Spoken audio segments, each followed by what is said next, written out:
महाराष्ट्र के नागपुर में हुई जी हां घटना के बाद में पूरा माहौल इस वक्त तनावपूर्ण हो गया है। महाराष्ट्र के नागपुर में दो समुदायों के बीच में जिस तरीके से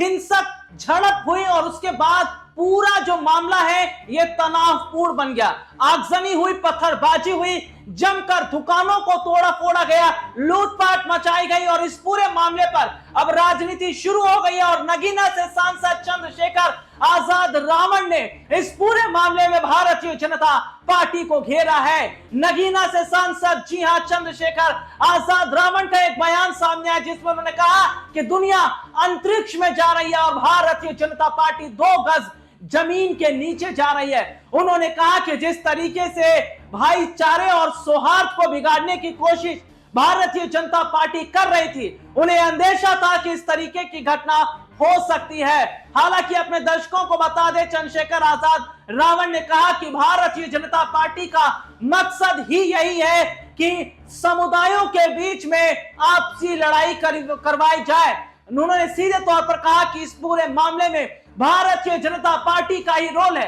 क्योंकि बीते कुछ समय पहले अगर देखा जाए या कुछ दिनों से औरंगजेब का मामला चल रहा है और औरंगजेब की कब्र को हटाने की मांग उठ रही है। जिस तरीके से समाजवादी पार्टी के जी हां बड़े चेहरे मैं अगर बात करूं, जिस तरीके से बड़ा बयान दिया था जी हां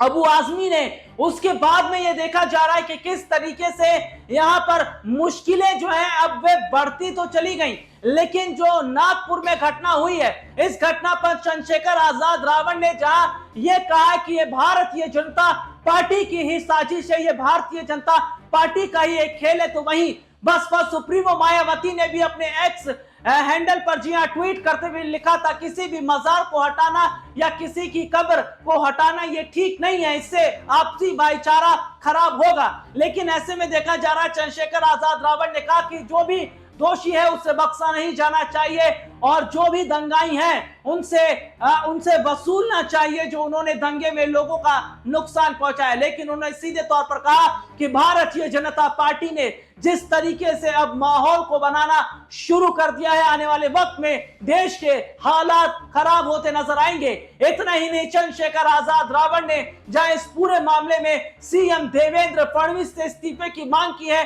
तो वहीं ये भी वे कह रहे हैं कि भारतीय जनता पार्टी की सरकार में इस तरीके से दंगा होना यह बताता है कि किस तरीके से यह सब सुनियोजित तरीका है ताकि देश के मुद्दों को दबाया जा सके और हिंदू मुसलमान जैसे दंगों को कराकर जनता को भटकाया जा सके।